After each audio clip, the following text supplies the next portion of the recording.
그렇다면 이제 세종시의 그런 이러한 자원들이 미래 가치를 가지기 위해서는 어떤 활용을 좀 해야 되는지, 어떤 전략을 취해야 되는지에 대한 이야기가 이루어질 것 같습니다.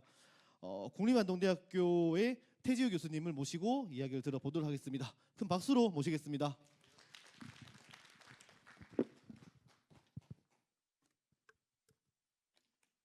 네, 안녕하세요. 안동대학교 태지우입니다. 처음에 이 발표를 의뢰를 받았을 때 좀 가벼운 마음 왔었는데 오늘 아까 입장하면서부터 갑자기 좀 무거워졌습니다.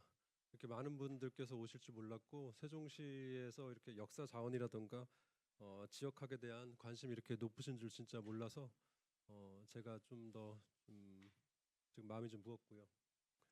그리고 발표 의뢰를 받았을 때 사실 역사 문화 자원의 현재와 미래, 그래서 지금 앞에서 지금 두 분 선생님께서 말씀해 주셨지만 사실 저는 이 세종시 이쪽 지역에서 공부를 하지 않기 때문에 잘 솔직히 모릅니다. 그래서 제가 어차피 이 제목 자체가 문화 자원이라는 말이 있기 때문에 그럼 이 자원에 대한 문제를 통해서 이 세종시에 대한 문제를 어떻게 우리가 좀 고민해 볼 수 있을까에 대해서 좀 말씀드리는 게 낫다는 생각을 하게 되었습니다. 그래서 오늘 제가 말씀드리고 싶은 거는 이 자원이라는 것을 어떻게 활용할 수 있는가에 대한 문제, 혹은 전략이라든가 아니면은 그 방안에 대한 관점으로 좀 말씀드리고 싶습니다. 앞서 그래서 선생님들 두 분께서 말씀해주신 그런 역사문화적인 자원에 대한 문제를 우리가 이제 어떻게끔 활용하고 또 이렇게 알릴 수 있을까에 대한 문제 쪽에서 오늘 좀 말씀드리고자 합니다. 실제 이 자원이라는 말이 사실 그렇죠. 자원은 저희가 발굴을 하고 활용했을 때 자원으로서 의미가 있는 거기 때문에 지금 말씀해주신 그런 오늘 앞에서의 어떤 거시사적인 문제 또 미시사적인 문제들이 이게 지역에서 잘 활용되기를 바라는 마음에서 한번 시작하도록 하겠습니다. 네, 목차는 이렇고요. 그래서 이 자원에 대한 문제이기 때문에 사실은 오늘날 이러한 자원을 어떻게 활용할 것인가에 대한 문제는 사실 콘텐츠라는 말로서 많이 언급되고 있습니다. 특히 역사문화 자원이라면 그것을 우리가 역사문화 콘텐츠라는 말로 좀 설명할 수 있을 텐데요. 이 역사문화 콘텐츠라는 것은 사실 역사적인 소재입니다. 어떤 소재 영역이 있고 이 소재라는 것을 그대로 이 대중들에게 활용된다든가 대중들에게 전달되지 않습니다. 사실 오늘날에는 이것을 반드시 어떤 형태로든 간에 가공을 해야 됩니다.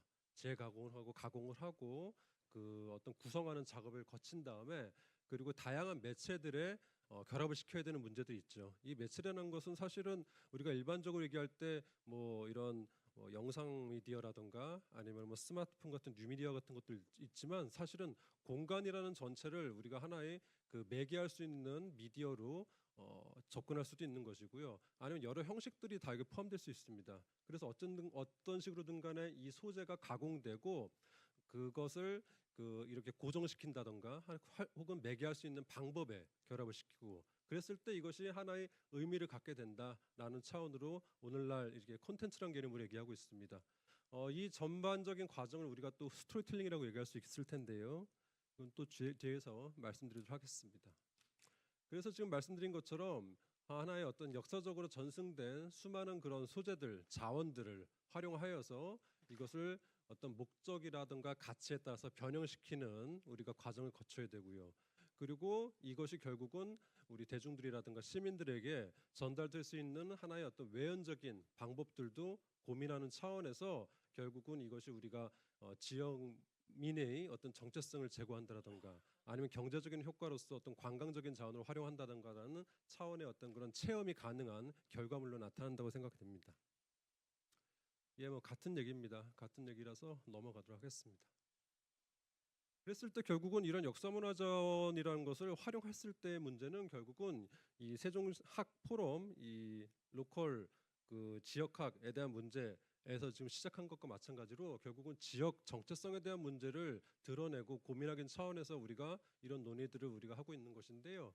이 지역 정체성이라는 것은 사실 이 동일성이라는 문제와 개별성이라는 문제를 동시에 담보하고 있어야 됩니다. 그래서 동일성에 대한 문제는 당연히 연속적인 어떤 시간적인 흐름의 관점 속에서 바라봐야 되고 그리고 또 그것에 대해서 실제 지역민들이 일체감을 느낄 수 있을 때 우리가 지역 아이덴티티에 대한 문제를 말할 수 있고요.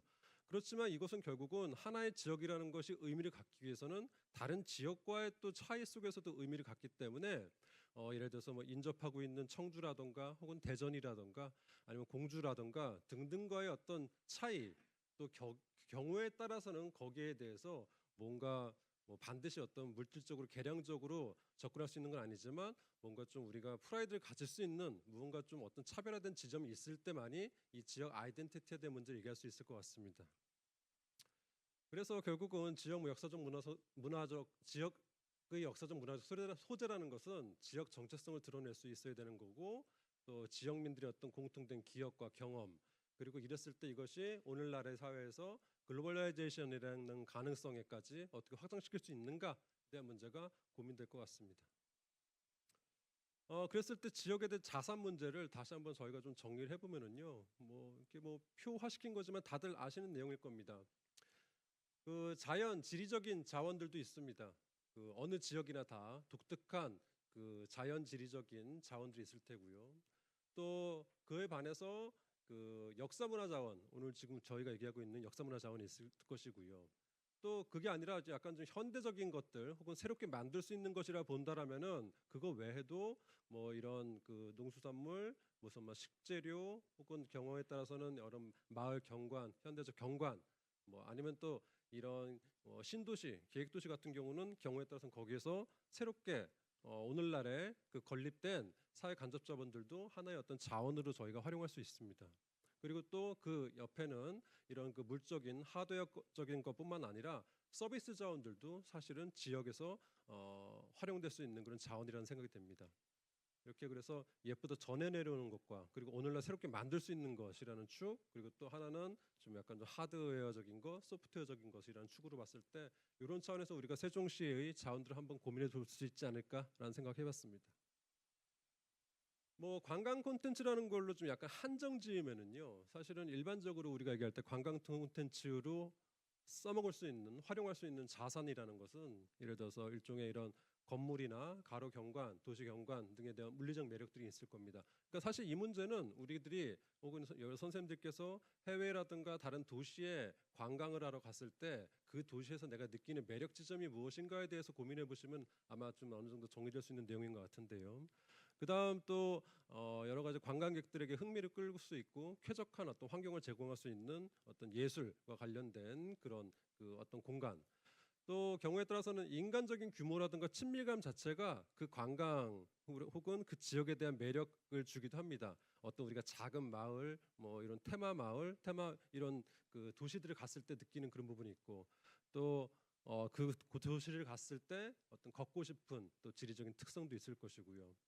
아니면 로컬 그 자체가 아주 독특한 생활 양식을 갖고 있다라면 그것만으로도 관광의 하나의 중요한 요소가 될 테고 경우에 따라서는 요즘 뭐 워케이션이라던가 아니면 또 지역에서 뭐 한 달 살기 이런 말들 하는 것들처럼 그 현대 도시에서 살고 있는 자신들에 대한 어떤 그런 그 소외감을 다시금 좀 극복하기 위해서 어떤 소통의 기회를 찾고자 하는 부분도 있을 것 같고요. 그래서 결국 하나의 어떤 로컬 생활의 일부가 될 기회 이런 등등이 하나의 관광 콘텐츠인 것 같습니다. 관광 콘텐츠가 될 수 있는 자산인 것 같습니다. 이 외에 이것을 또 우리가 다시 도시 혹은 지역의 규모에 따라서 어떤 특성이 있는지 한번 또 다시 한번 정리해 봤습니다. 세종시는 마을급은 아닐 것 같고요. 대도시인지 중소도시인지 저도 이건 잘 모르겠습니다. 사실 이 지역에 대한 규모를 이렇게 3분법으로 나누는 것이 정확한지 모르겠지만요. 근데 세종시가 아닌 다른 지역에서는 사실 대한민국에 있는 지역들은 여기에다 들어갈 수 있다 생각되거든요. 근데 항상 좀 세종시는 헷갈립니다. 어쨌든 사실 마을 단위의 공간에서라든가 지역에서는 사실 이제 기념물을 찾기 좀 어렵죠. 없는 상황이고 결국은 대도시에서는 이런 것들이 많이 잘 활용되고 있는 측면이고 중소도시는 약간 그 중간중간에 있습니다. 지역 유산에 대한 문제도 마을에서는 토속성을 갖고 있지만 대부분 이제 방치된 경우도 많이 있고요. 중소도시 같은 경우 사실 이제 저희 안동 같은 지역인데 생활 속에 다 살아 있습니다. 실질적으로. 그래서 지역 곳곳에 이런 것들이 다 계속 생활민들과 지역민들과 같이 하고 있고요. 대도시는 또 이렇게 개발료 상실되는 측면이 있고 그렇기 때문에 문화 지속적인 측면에서 봤을 때 마을은 아예 마을 단위에서 그것을 이제 갖고 계속 유지시키는 부분이 있지만 대도시는 이제 그것이 이제 거의 없는 상황이라고 볼 수 있겠습니다. 이게 재미난 게 그러면 이제 관광객과의 관계인데요. 마을 단위에서의 공간에서 관광객들이 들어갔을 경우는 사실은 지역에 엄청나게 큰 영향을 줍니다. 가령 뭐냐면은 뭐 어떤 축제다 했을 때 축제 같은 경우에 잘 됐을 경우도 사실 엄청난 스트레스입니다. 왜냐하면 길이 완전히 그간에 경험을 하지 못했었던 인파가 몰린다던가 뭐 자동차가 들어오던가 해가지고 마을 전체가 완전 마비되는 경우도 있거든요. 그래서 엄청나게 큰 영향을 주고 그 지역민들과의 어떤 그런 그 상호작용이 나타나고 있는 것이죠. 뭐 중소도시 같은 경우도 사실 그렇습니다. 지금 여러 중소도시에서 뭐 역사문화 축제라든가 이런 걸 개최하고 있지만요. 마찬가지죠. 이런 하나 축제 같은 거 할 때 지역 전체가 완전히 다 그 어떤 그 상권이 엄청 붐이 일어나기도 하지만 경우에 따라서는 뭐 너무 잘 됐을 경우 호텔이라든가 이런 객실 같은 게 없어서 또 문제가 생기기도 하고 대도시 같은 경우는 뭐 흡수되는 부분인 것 같아요. 지금 방금 말씀드린 것처럼 그래서 마을 단위에서는 또 이런 편의 시설이 상당히 좀 부족하고 중소도시에서는 존재하긴 하지만 독점 가능성이 존재한다는 거. 대도시는 근데 사실 수많은 요구 조건들을 다 충족시킬 수 있는 여러 가지 서비스들 그러니까 이제 상품군들이 많다는 거겠죠. 가격 수준이라든가 혹은 무슨 여러 가지 어떤 요건에 따른 우리가 선택할 수 있는 것들이 많이 있습니다. 외부인의 관심거리인데 결국은 마을은 조금 애매하고 하나의 어떤 전원 생활이라는 느낌에 대해서 관심을 갖지만 중소도시 같은 경우는 실적인 어떤 의식주, 예술, 지역의 일상문화, 시장, 역사 인물 좀 다양합니다. 저희 안동 같은 경우가 그렇죠. 사실은 뭐 안동에서 여러 가지 어떤 먹거리 있는 뭐 찜닭이라든가 강고등어 뭐 이런 것부터 시작하여서 지역에 있는 여러 가지 예술 행사 아니면 지역의 일상문화라고 할 수 있는 어떤 지역 전통 시장들 또 역사 인물 뭐 인물과 관련된 그런 기념물들, 뭐 서원 이런 등등등등 있기 때문에 이런 중소도시에서는 이런 부분이 있지만 대도시 같은 경우는 또 특징이 뭐냐면은 오히려 이런 거대한 랜드마크라든가 아니면 또 중요한 게 뭐냐면은 이 나이트 라이프입니다. 실제 이 나이트 라이프가 뭐 어떤 유흥 그 어떤 그런 것을 말씀드리는 것이 아니라 사실 관광이라든가 지역을 우리가 그 방문하는 데 있어서 낮에만 무엇을 하는 건 아니지 않습니까? 그런데 이제 밤에도 무엇을 할 거리가 있어야 된다 있다는 얘기죠. 거기서 이제 밤에 또 다양한 사람들과 소통할 수 있고 또 어떤 즐거움을 찾을 수 있기 때문에 근데 이 부분이 사실은 대도시만 가능하고 이런 중소도시라든가 마을급에서는 또 어려운 부분이 있기 때문에 마을급이나 중소도시급에서 갖고 있는 관광 콘텐츠라든가 이런 그 활성화시키는 데 있어서 어려움 중에 하나죠. 그래서 결국은 이 관광객과의 경험이라는 것에 있어서 대도시에 많이 몰리는 이유가 재방문율이 높은 이유가 이런 여러 요구 조건들을 충족시켜주기 때문이고 중소지 같은 경우는 그 중간에 있다고 볼 수 있겠습니다. 네, 하여튼 이런 특징인데 세종시는 지금 중소도시라고 봐야 될지 아니면 대도시라고 봐야 될지 아니면 또 세종시 일대 지역에 있는 그 여러 가지 그 마을 단위의 어떤 그 공간들도 있기 때문에 어떤 차원에서 이것을 접근해야 될지는 저도 좀 약간 좀 판단이 잘 서진 않습니다. 아무튼 오늘 지금 말씀드리고 싶은 것 중에 이제 본격적인 얘기가 이 스토리텔링인데요. 제가 볼 때 이 스토리텔링하고 역사문화 콘텐츠 기획에만 있어서 세종시의 역사 문화 소재의 핵심이라고 말하기에는 조금 표현에 어폐가 있을지 모르겠지만요. 그래도 이 세종시라는 그 도시 명과 연관지어서는 이 한글 혹은 세종이 좀 중요한 문제가 아닌가라는 그런 생각이 듭니다. 앞서 선생님들께서 많은 말씀해 주셨지만요. 물론 그런 자원들도 활용해야 되는 부분이 맞는데 제가 잘 모르기 때문에 저는 일단 한글이라는 관점 속에서 이런 방안들을 한번 좀 고민해 보면 어떨까라는 생각이 듭니다. 한글이라는 것이 하나의 자원 혹은 소재로서의 갖고 있는 가치는 일단은 이것이 갖고 있는 도상성이 있는 것 같습니다.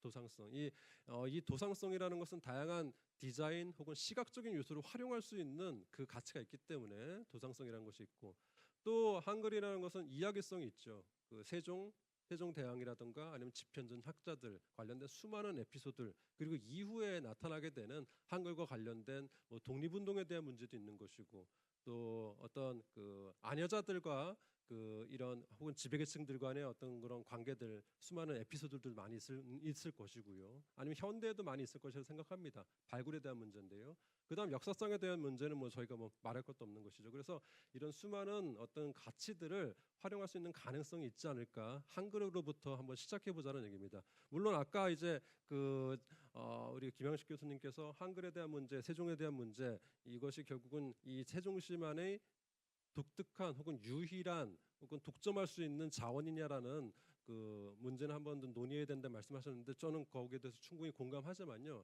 한편으로는 그런 생각을 합니다. 그렇게 만약에 본다라면은 세종대왕에 대한 문제 혹은 한글에 대한 문제, 세종에 대한 문제는 대한민국 어디에서도 그것을 활용할 수 있는 자격을 가질 수 없다 생각하죠. 왜냐하면 그건 대한민국 전체의 하나의 자원이니까요. 하지만 그럼에도 불구하고 그렇다고 하여서 지역이 그것을 활용할 수 없다라고 한다는 것은 그것 자체도 또 어폐고요.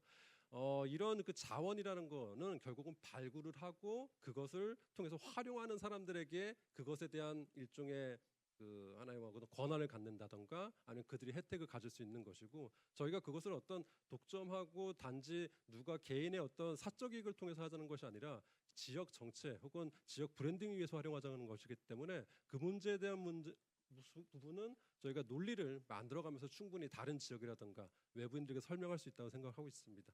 그 얘기는 아마 이따 또 토론에 좀 나오지 않을까 생각이 드는데요. 그랬을 때 이 스토리텔링이라는 문제를 좀만 더 개념적으로 한번 좀 보겠습니다. 제가 스토리라고 말씀드리지 않고 스토리텔링이라고 말씀드렸고 또 최근에는 이 스토리텔링이라는 말을 훨씬 더 많이 쓰고 있습니다. 그랬을 때 이 하나의 개념적인 문제인데요. 이 스토리를 접하는 사람, 수용하는 사람에 대한 문제가 지금은 역사적으로 보면 이렇게 변해왔다는 얘기입니다. 하나의 이야기라는 것을 예전에는 그것이 이제 문자로 기록이 되고 책으로 인쇄됐을 때 그 이야기를 접하는 사람은 우리는 일반적으로 독자라고 얘기합니다. 그러다가 이것이 다양한 영상 미디어의 기술이 발달하게 되면서 이것을 시각화시켜서 볼 수 있는 상황이 된 거죠. 그러니까 영화라는 이제 매체가 나오고 그런 이 경험이 생겼을 때 그들을 우리는 이제 관객, 스펙테이터라고 이제 부르기도 했었습니다. 그러다가 또 이것이 텔레비전이라는 매체가 나오다 보니까 이 텔레비전에서 나타나고 있는 수많은 이야기들을 어떻게 경험하는 것인가에 대한 문제, 그들에 대해서 이제 우리는 시청자라고 불렀죠. 오디언스라고. 그런데 지금에 와서는 이제 뉴미디어, 그러니까 인터넷이라든가 뉴미디어 시대 되면서 이런 그 뉴미디어를 통해서 컨텐츠를 경험하는 사람들을 이제 우리는 유저 혹은 사용자로 부르고 있습니다. 그러니까 제가 지금 이 말씀 드린 이유는 오늘날의 상황 속에서 이야기를 경험하는 방식들은 단지 하나의 일방적인 그러니까 수동적으로 이야기를 읽거나 바라보는 사람들, 감상하는 사람들이 아니라 적극적으로 어떤 행동을 하고 거기에 따라서 자신들의 어떤 의미도 제기할 수 있는 그런 유저 혹은 사용자라는 개념으로 변하고 있다는 말씀입니다. 그래서 스토리와 스토리텔링의 차이는 많은 사람들은 항상 우리가 흥행하고 있는 영화라든가 드라마 같은 거 보면 결국은 사실은 이 주제식은 거의 유사합니다. 보편적인 주제라는 것이죠. 영웅 혹은 성공, 극복, 사랑, 우정, 정의에 대한 문제인데 지역에 있는 아주 작은 이야기일지라도 사실은 이런 보편적인 정서를 자극할 수 있을 만한 충분한 소재들은 많을 거라 생각합니다. 그런 부분도 우리가 좀 발굴할 필요가 있을 것 같고요. 그다음 그 여러 가지 어떤 장르를 변화시켜 가지고 활용할 수 있는 방식도 있는 것 같습니다. 이재민 박사님 제가 몇 분 정도 마무리하면 됩니까? 알겠습니다. 네. 그래서 제가 오늘 좀 갖고 온 게 사실은 뭐 테마파크 사례도 좀 갖고 와봤는데요. 뭐 그렇게 어려운 내용은 아닙니다. 저희 이 페이지 보시면서 충분히 다 이해될 것이라고 생각이 되는데 이런 지역 관광 콘텐츠 같은 경우는 이런 비일상성을 좀 제공해야 될 필요가 있다. 그리고 또 통일성을 제공할 필요가 있다라는 것이고 또 하나의 그러니까 하는 지역 브랜드의 관점 속에서 갖고 온 게 리버풀의 사례인데요. 리버풀이 사실 축구라든가 비틀즈로 유명하지만 최근 들어와서는 전혀 관계 없어 보이는 거지만 이 양과 바나나를 통해 가지고 하나의 새로운 하나의 조형물을 만들었고 이 조형물들이 사실은 지금 이 리버풀 곳곳에 이렇게 디자인되어 있는데 지금 리버풀을 방문하는 관광객들은 사실 이 스팟들을 찾아가지고 이것에 대해서 인증샷을 찍고 촬영하는 이런 재미가 지금 훨씬 더 많아졌다라는 이런 얘기이고요. 뭐 이런 뭐 등등입니다. 그래서 지금까지 드린 말씀을 조금 더 좀 무겁게 한번 정리를 해봤고요. 네, 그래서 이런 프로세스를 거칠 수 있다라는 개인적인 생각을 한번 좀 넣어봤습니다. 마무리하면서 결국은 이 디즈니랜드라는 이 아주 전설적인 그런 공간형 콘텐츠 혹은 컨텐츠라 할 수 있는 이 디즈니랜드에서 항상 컨텐츠를 개발하고 자원을 활용해서 컨텐츠 개발함에 있어서 이들이 갖추고 있는 어떤 그런 전략을 한번 정리해봤고요. 마무리하면서 한 가지만 또 이것만 짧게 말씀드리고 정리하겠습니다.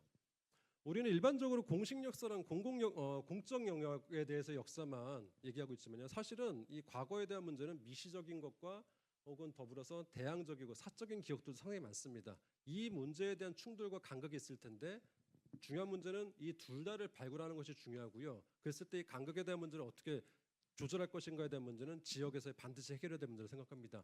두 번째는 그것이 결국 이제 거시사 미시사적인 문제고요. 항상 우리는 세종이기 때문에 세종 얘기만 하지만 실질적으로 그것이 아니라 수많은 그때 민초들이 있었기 때문에 이 문제를 어떻게 발굴할 것인가에 대한 문제. 그다음 두 번째는 이건 수용자에 대한 문제입니다. 지금 적어도 저는 디지털 이민자입니다. 그러니까 사실 뭐냐면은 원래 아날로그 세대에 있다가 디지털 시대가 오게 되면서 이쪽으로 넘어온 이민자인데 사실 뭐냐면은 2000년대 이후에 대부분의 세대 같은 경우는 다 디지털 원주민이죠. 그러니까 애초에 이것은 이 둘은 사고 방식이 다르고 문화라던가 혹은 세상을 바라보는 게 다르기 때문에 이 둘의 간극을 어떻게 조절하면서 유도를 할 것인가에 대한 문제. 그다음 문제는 교육과 학습, 엔터테인먼트 양단의 문제인데요. 한쪽만 맞추게 되면은 교육만 하게 되면은 재미없고 엔터테인먼트 하게 되면은 너무 가볍지 않습니까? 둘에 대한 문제, 결합 문제, 뭐 당연한 얘기입니다. 그다음 고급 문화, 대중 문화에 대한 문제도 있을 것 같고요. 마지막 하나는 6차 산업이라는 산업관의 융합인데요. 실질적으로 이 6차 산업이라고 하면은 1차 산업이라는 농수 산업과 2차 산업이라는 제조업 그리고 3차 산업이라는 서비스라는 것이 같이 결합되어서 지역에서의 어떤 새로운 콘텐츠를 고민하는 그런 이제 과정을 얘기하고 있는데 세종시에서도 이런 6차 산업과 같은 산업 간의 융합을 통해서 콘텐츠를 고민할 수 있는 가능성이 없는지라는 문제를 던지면서 발표를 마무리하도록 하겠습니다. 고맙습니다. 네. 사실 콘텐츠라는 말을 우리가 일상에서 이제 많이 씁니다. 많이 쓰는데 오늘 이 발표는 이제 콘텐츠가 가지고 있는 그런 조금 여러 가지 학술적인 의미 이런 것들에 대한 이야기인 것 같습니다. 그 여러 가지 그런 이야기 해주셨는데 어쨌든 새로운 관점의 변주가 좀 필요하다라는 이야기가 나왔습니다. 최근 축제에서 그 경향이 나타나고 있는데요. 충북 괴산군 사리면에서는 얼마 전에 사리 면발 축제를 진행했습니다. 이틀 동안 진행했었고 서울 동작구에서는 동작이라는 명칭 때문에 댄싱 페스티벌을 진행을 했습니다. 그리고 최근에는 경북 김천에서 김밥 천국 축제를 진행했었거든요. 그래서 인구 13만 도시. 그래서 김천이라고 했을 때 MZ 세대들한테 설문조사를 했다고 합니다. 그래서 김천이라고 했을 때 가장 떠오르는 이미지가 김밥 천국이다라고 해서 김밥 천국 김밥을 만줄 싸놓고 축제를 했는데 10만 명이 왔다고 합니다. 13만 명 도시에서 10만 명이 왔는 그런 하나의 사례가 되겠습니다. 그래서 일단 오늘 이 관점에서 여러 가지 얘기를 해주셨는데요. 이제 고려대학교 학생들이 갈 시간이 된 것 같은데 혹시 그래도 뭐 좀 소회나 한번 들어보실 수 있을까요? 네, 고려대학교 세종 캠퍼스의 성민재 학생입니다.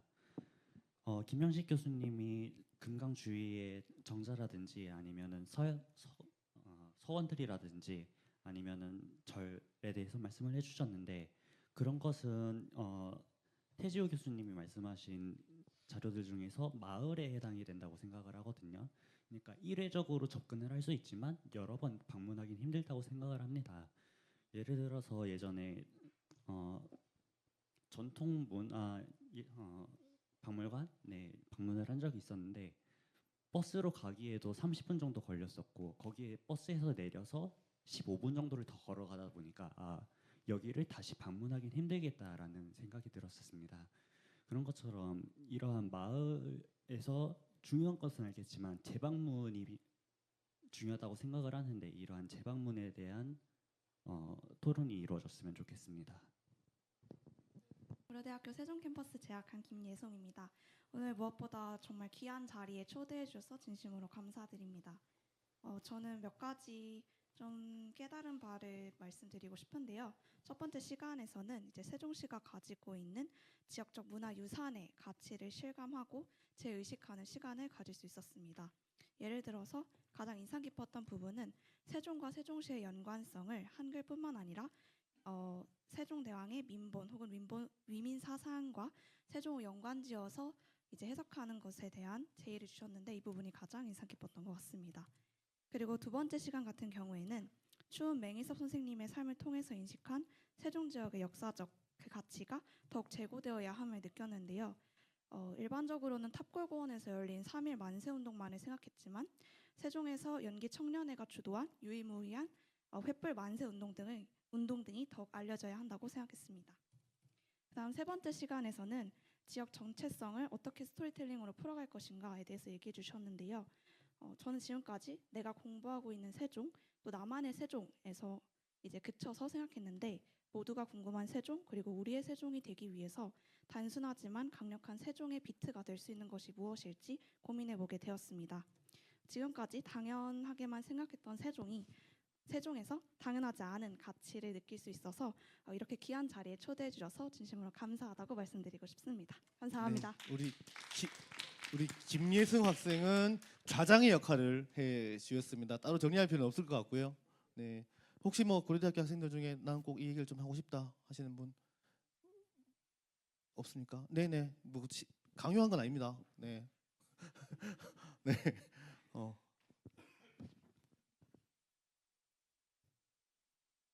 고려대학교 세종캠퍼스 학생 김형준입니다.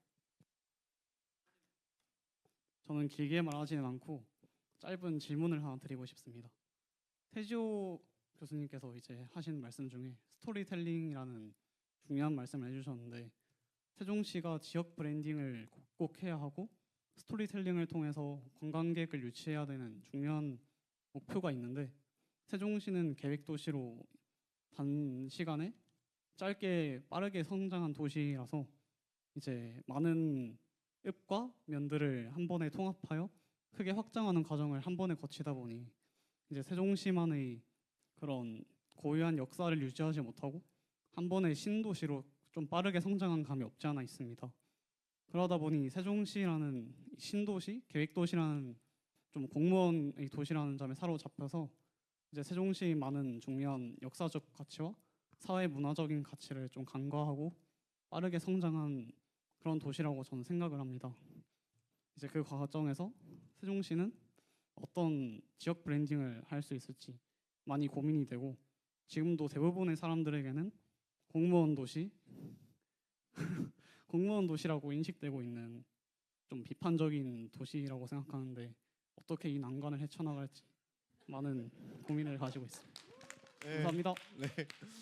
이거는 정말 질문만 던지고 지금 가셔야 될 것 같긴 한데 그래도 우리 태주 교수님 뭐 얘기 한번 해주신 게 있을까요?